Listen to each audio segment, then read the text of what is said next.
Mangwanani akanaka muri Zimbabwe tinokuchingamedzai zvekare kune chimwe chirongwa pano Facebook Secrets and Confessions.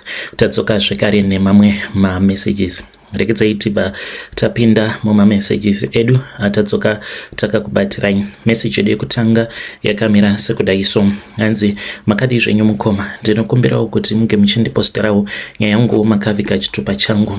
Ndinoonda uya pano ndiine nyaya yangu iyo yandiinayo. Nyaya yangu yakamira sekudaiso uye ndiri kutsvakawo munhu anokwanisa kuzondibatsira. Ndiri murume uye zvekare ndine makore 36 years ekuberekwa. Zita rangu muchanditi Blessing. Ndakabirawo mufi nhumbi dzake nekuda kwekuti ainge achendikwereta mari inokwana iyo kuita 3000 rands. Saka pandakatora nhumbi dzake mushure mekunge ainge ashaika murume uyu, I justified myself ndikabva ndati sezvo iye ainge aine chikwereti changu saka zvainge zvatovharana, asi ndainge ndisina kuziva kuti ndainge ndatozvikanganisira upenyu hwangu. Saka ininiwo ndakazvarirwa ndikakurira mukwekwe, ndainge ndichiita basa rechikorokoza pandainge ndiri kokumba. Then nerimwe zuva ndakati ndaenda kunoona umwe mukadzi uyo wandainge ndichidanana naye. Mukadzi uyo she was married, so musi iwoyo akandiudza kuti murume wake ainge asipo pamba, akabva ati ainge achida kuti ndinge ndichiuya kuzomuona. So ndakabva ndachizoenda kuya ndikanorara kumba kwake, even though ainge ati ndainge ndichazongomuona zvemaminitsi chete, ndokubva ndachizongorara ikoko. Ende vamwe vangu vandainge ndichifamba navo because taiita zvemasyndicate makore acho iwawo, vakatombondifonera vakatombouya vakatombondinokera, asi mukadzi iyeye ainge achingoramba. Ndiye akatondiponesa mukadzi iyeye because vamwe vangu vakazoti vaenda kubhawa kunonwa doro, then vakabva vachizotanga kunetsana neumwe murume uyo wavakaona aine umwe mukadzi uyo ainge achidanana neumwe wedu. Saka pakuzononetsana vanhu vakabva vatanga kubayana nemapanga vakamuuraya murume iyeye. Vakangosungwa vose same time, kutaura kudai vatori kuchikurupi zvekuti kana neni musi iwoyo ndingadai ndakasungwa, asi nenyasha dzake handina kuzowanikwa ndiripo ipapo pakaparwa mhosva. Zvadaro vabereki vangu vakabva vandikurudzira kuti ndinge ndichitsvaka mari ndikwanise kuuya kuno kuSouth Africa because muraini medu mainge muine umwe mukomana uyo watainge takadzidza naye. Saka akangoti achingopedza kunyora O level kwava kubva achizouya kuSouth Africa. Vabereki vangu vakanditsvakira mari ndokubva ndachizouya kuno kuSouth. Pandakauya kuno kuSouth Africa zvinhu zvangu zvakatombofamba because ndakauya kuno ndiine license, ndikabva ndatanga kushandira umwe muIndia. Ndaita local deliveries, ainge aine hardware, and kana kuri kunzi hardware kunenge kusiri busy, taienda tichinotenga madrink tichino deliver mumaspaza akasiyana. But pandakadzokera kumba ipapo upenyu hwangu ndopa hwakazotanga kuoma. Ndakaenda kumba mainge muri mugore ra2022. Ndaenda kumba kudaro ndichinosvika pamba ndakatoshamisika kuona kuti pamba painge paina vamwe vatete. So vatete ava mukukura kwedu taigara tichingoudzwa kuti vatete venyu vanoroya, vatete venyu muroi. Saka zvinhu zvakatondishamisawo kuti kusei vabereki vangu vava kutanga kuwirirana navatete, nekuti ivo vatete vainge vasingambouyi panenge pakaungana vamwe vehukama kana mumhuri mukaitika rufu, ivo vaisambouya kokurufu ikoko. Saka zvinhu zvakatoti shamisawo kuti vatete ava vakangokarukawo vasvika panzvimbo. Zvadaro mukomanashi vatete ava I think kuti vakandigadzira. Nerimwe zuva vakati vapedza kubika vatipa zvokudya, inini mvura yavakandipa kuti ndinge ndichigeza maoko vakaita sekunge vainge vachida kuti ndinge ndichigeza nemvura iyo yainge isina kugezwa nevabereki vangu. But mvura iyoyo pavakauya nayo ndakaona kuti yainge yakasviba iine zvimavhu mukati, but ndakangonyara ndokubva ndageza hangu maoko. Zvikari nemvura yavakandipa yainge ine kamwe katest kuita sekunge mvura yacho yainge yakashisha. Ndikanyarara zvangu kwava kubva ndachizodzoka kuno kuSouth Africa. Ndadzoka kuno kuSouth Africa muIndia uya akatofa mukomanashi ndiri munzira ndikatosenderwa message nevamwe vandainge ndichishanda navo vakandiudza kuti ainge ashayika muIndia uyo watainge tichishandira. Saka vana vake vakabva vachizongotengesa hardware vakabuda muno munyika yeSouth Africa amene kuti vakazoenda kupi. Then ndikabva ndachizotanga kutambudzika even though ndainge ndiine license ritori neexperience, asi kuti basa ndinge ndichiriwana ndainge ndichitadza kuwana basa. Saka ndakazongotanga kuitawo zvima small time job ndichiita zvekutengesa scrap metal, kutenga nekutengesa mafoni. Life is very hard muno muSouth Africa. Hongu tinenge tichiposta zvedu pama WhatsApp tichita sekunge ndisu tine yese, but honestly tinenge tichitongo ngwava. Then that was when I met this guy uyo wandichati Tafadzwa uyo ainge achibva kwaMurewa. Patakasangana ainge aine imwe foni yake iyo yainge achiti ainge achida kutengesa. Ndakabva ndatenga foni yaya ndikabva ndachizomupa zvekare ka extra card because yainge iri foni yainge akawana kune rimwe club uko kwaakati akangoinhonga foni iyoyo, saka ainge achidawo kati. So that was when apo paakabva achizondiudza kuti he used to move my products for my Nigerian. Saka ndakabva ndaziva kuti iye ainge asiri a drug dealer but vaimushandisa kana kuri kunzi panenge paine madrugs avo avanenge vachida kuti vange vachizotransporta. Achindiudza nyaya dzakawanda kuti mamwe acho anotobva kana kunana Mexico chaiko. So then that was when patakatanga kuwirirana. Kana kuapartment kwake ndaitopota ndichitoenda because iye aitogara kumasuburbs kwekuti hakutombosvikiki zvekumhanya. Then there was this other day paakandifonera Tafadzwa uyu. Andifonera akabva achizondiudza kuti ainge aine mari yainge achida kubva kwandiri. Akanditi ainge achida 3k. Ndikamubvunza kuti yainge iri yei. Akabva anditi ainge aine parcel yake iyo yainge achida kuclear paOR Tambo. So nekuda kwekuti inini ndainge ndiine kamari ndakabva ndamupa, but yainge iri mari yangu yerent, food zvekare nezvimwe zvandainge ndichazoshandisa throughout the month. Saka he then vanished and he blocked me on WhatsApp. Ainge ava kusadavira macalls angu. Saka ndaiti kana ndikaenda koku apartment ikoko nekuda kwekuti kwainge kuine security ndainge ndisingakwanise kuti ndinge ndichipinda mucomplex. Fast forward 3 months, then that was when pandakabva ndachizofonerwa ndichiudzwa kuti Tafadzwa ainge ashayika. Apparently Tafadzwa uyu he collapsed outside this other Nigerian nightclub ku Hillbrow. Ainge aita cocaine overdose. So vamwe vainge vachiti akachekereswa nema Nigerian iwawo awo ainge achiwirirana nawo. That very same day mukoma ndakabva ndafonera umwe muzukuru wake. I went to his room and I won't lie, I did not go there kuti ndinge ndichizochema nevamwe, but ndakaenda kuno collecta everything that he owed me. His cousins were there and I acted as if ndainge ndiri nisasawira mukuru. I was even crying as well. I even helped them nekuti vainge vachida kututa zvinhu zvose zvainge zviri zvatafadzwa. Saka ndaitovabatsira kutakura furniture tichiendesa kune chimwe chibhaki icho chavainge vahaya. But before everything was taken, komanachi ndakati ndichinovhura wardrobe. I then saw a pile of clothes dzainge dzichiri nyowani. I looked around and nobody saw me.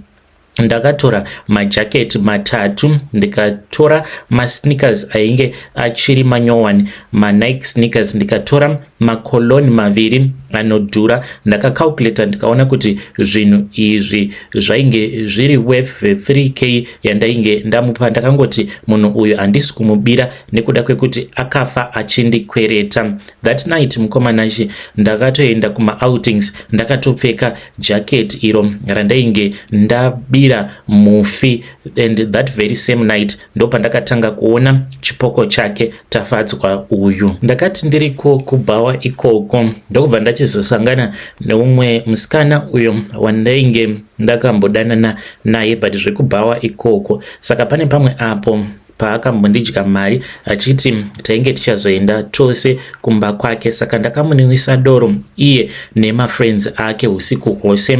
Then kuma 3 am akabva achizonditiza, handizivi kuti akazoenda nani. So then ndakabva ndachizototi nhasi ndiri kutoenda newe. Akabva ati iripo. That was when apo patakabva tachizorequesta Uber ndokubva tachizoenda kumba kwavo. Saka iye kwaainge achigara waidarika nekumakuva. So takati tichidarika nekumakuva, then ndopa ndakabva ndachizongonzwa voice rakati kwandiri hona tafadzwa uyo. Saka pandakanzwa voice rakati hona tafadzwa uyo, ndakavhunduka nekuti ndini ndega ndainge ndiri muZimbabwe mumotikari imomo, musikana uyu muZulu muSouth African zvekare nemukomana ainge achidriver Uber ainge ari muvhenda. Zvinova zviri zvinhu zvakatondishamisa kuti what is going on. Saka ndakati ndichinotarisa ndakamuona tafadzwa but ainge achibhururuka achiita sekunge ainge ari mumhepo. Ndakamutarisa kudaro akabva angonyangarika. Takazosara zvedu tosvika kumba kwemusikana uyu but mukoma ndainge ndava kutya. Takati tapedza kurara tose, iye musikana wandainge ndiinaye ainge atorara zvake. Ndipo apo pandakanzwa zvekare voice rakati kwandiri hona tafadzwa but handina kumuona ipapo. Magetsi location rose akabva adzima, zvinonzi kune transformer yakaputika. Mangwana acho makuseni ndakaenda zvangu kunopanda. Then that was when apo pandakati ndakatorara padeni ndainge ndakarara pasi because kwainge kuchipisa. Ndikabva ndaburutsa mattress yangu ndikabva ndarara pasi. Saka ndakati ndakarara pasi kudaro mukoma ndakanzwa sekunge pane munhu akandibata. Ndichinomuka ndo pandakabva ndachizoona tafadzwa ainge akamira, but akamira kudaro ainge ari musho akangopfeka jaketi riya iro randainge ndaenda kubhawa ndakapfeka. Saka akabva ati kwandiri, uri kuda hembe dzangu here Blessing? Ndipe hembe dzangu. Ndakavhunduka ndikaridza mhere. Then umwe muchinda uyo wandaiwirirana naye aigarawo panext neni akabva apinda murumu mangu achitomhanya achinibvunza kuti kochi. Ndakangomudza kuti ndainge ndabatwa nemadzikirira but ndakaramba ndichingomurota. Ndainge ndava kusaona chipoko chake ipapo. Each and every night ainge ouya kwandiri. Saka chainge chichindinetsa ndechekuti ndaiti paya kana ndikamurota achivhura door pandinozomuka zvokwadi ndaitoona door rakavhurika. One day mukomana ndakati ndichibva kunopanda. That was when apo pandakabva ndachizoona kuti masnika aya eNike andainge ndisati ndatombopfeka. Mukomanashi aiita sekunge ainge aine munhu ainge adzipfeka bhutsu idzodzo but apfeka bhutsu idzi akabva achizofamba mumadhaga aya ered dzainge dzakaita kusviba. Apa zvinhu izvi pazvakaitika mainge muri muna October, nguva yekuti mvura yainge isingatombonayi zvachose. Then pane pamwe apo pandakangorota ndakabata bhodhoro recolon. Ndichimuka ndakashamisika mukomanashi kuti bhodhoro iri ndainge ndakaribata. Then one Sunday mushure mekunge ndaendawo kumasowe ndichida kuvakirwa munamato wekuti ndinge ndichidzinga mhepo yemufi. Ndakasangana naye zvekare. Ndakamuona ainge ari muMcDonald's. Saka pandakamuona ari muMcDonald's ndakafungidzira kuti zvimwe kuda ndiri kufananidza munhu. Ndokubva ndapinda muMcDonald's muya mukomanashi ndakati ndichinosvika paya painge pakagara tafadzwa. Ini ndaiona sekunge nditafadzwa but ainge atori umwe muSouth African uyo ainge akagara zvake nemhuri yake. Akatondibvunza kuti kwakanaka here because ndakangosvika paya ndikabva ndatanga kutaura naye ndichishona ndikati tafadzwa zviri sei, sei uri kundishungurudza kudai. Ndakazovhunduka mushure mekunge muSouth African uya ava kuti iwe unopenga here, ndiri muZimbabwe here zvekuti unoswera uchitaura neni nechishona. Saka I have tried everything. Majaketi aya ndakamapisa uye zvekare nebhutsu nekuti kuhope ndo zvaakandirotesa izvozvo. Mushure mekunge ndamubvunza kuti tafadzwa ndinoziva kuti ndakakukanganisira, kana zvichiita mumwe wangu chindirotesa zvauri kuda kuti ndinge ndichiita nehembe dzako. Saka ndakabva ndachizorota ndakamira painge pachibvira moto, ndokubva iye achizouya akatora hembe akadzikandamo mumoto imomo, ndikaizoita saizvozvo. Zvino akachizodzoka kwandiri achiseka achiti, ngozi yawatopara iyi yekupisa hembe dzangu uchaona kuti uchandiripa ende ndichakuomesera ipapo paunenge wava kuda kuti unge uchizondiripa. Ndikaenda kune vamwe madzibaba ivavo vakanditi, uri kufanira kuti unge uchienda paguva rake, asi kana uenda kuguva kwake uri kufanira kuti unge uchizoenda nehama yake. Zvino ini handizivi kuti ndingazvifambisa sei. Ndinotya kuti kana ndikaenda kuhama dzake ndikanovaudza kuti ndo zvandakaita izvi, vanokwanisa kundiripisa. Apa iniwo mari yakawanda handitorina, ndiri munhu wekuti ndiri kutongotambudzika. Ndinozviziva kuti iye akanovigwa kwamurehwa, but kuvillage kwaanobva handizivi, because pane vamwe madzibaba vakanditi kana uchikwanisa enda unoba ivhu repaguva pake. But mukoma, nenhamo yose iyi yandiri kuona, ko kana ndikazoba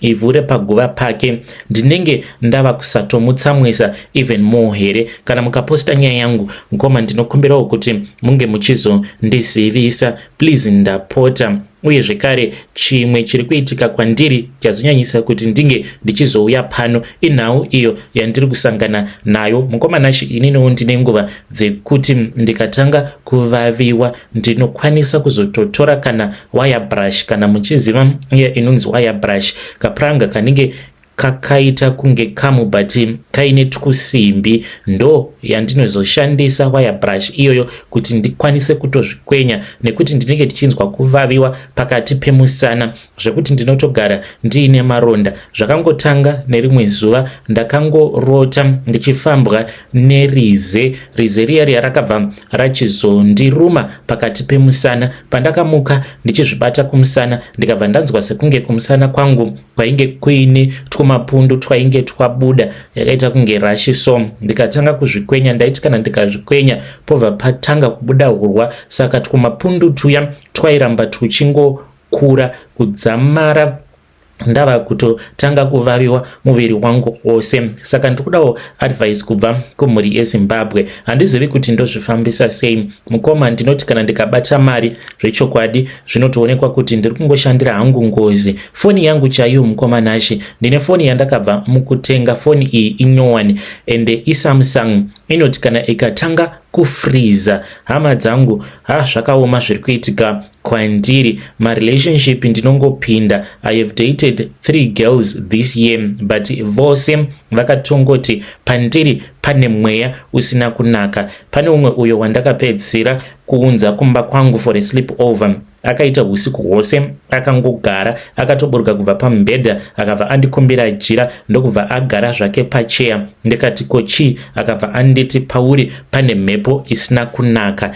Saka mangwana iwewe neni hatifaniri kuti tinge tichizoramba tichizotaura tose. Handidi kuzvikuvadzisa ini nenyaya dzandisingazivi kuti dzakatangira papi. Saka ndo nyaya yandiunzawo panapa. Ndinodawo kuti mhuri yeZimbabwe inge ichindibatsira please, ndapota. Ndoita here zvandakaudzwa namadzibaba avo venguo tsvuku. Madzibaba ava vari kuti kana uchikwanisa blessing, enda unoba ivhu repaguva ratafadzwa, wobva wachizouya neivhu iroro. Kana ukauya naro pano, ndinokugadzirira zvinhu zvako zvekuti wega unofadzwa nemagadziriro awo andinenge ndakuita. Hauzombofi wakamuona zvekare, uye zvekare ndinotoda kutoti ange achizosiya akupa maropafadzo, sezvo iye ava kunyika dzimu. Handizivi kuti zvandiri kuudzwa namadzibaba izvi zvinoita here, kana kuti ndava kutozvisikira umwe moto muziso zvekuti mune ramangwana ndinozodzoka futi ndava kudemba. Mhuri yeZimbabwe, ndo message iyo yandakatumidzirwa ichibva kuna mukoma vedu. Ngatizamei kuti tinge tichitaura navo mukoma vedu ava mucomment section. Zvakangooma hazvo vedu we. Iyo yekunzi munoenda muchinoba ivhu paguva rake tafadzwa, ndinoona sekunge mangwana you are going to regret. Dai mangoudza hama dzake, just tell them kuti ndo zvakaitika. Asi ngatitaurei navo, ngatisanganei zvekare mune zvimwe zvirongwa zvinotevera.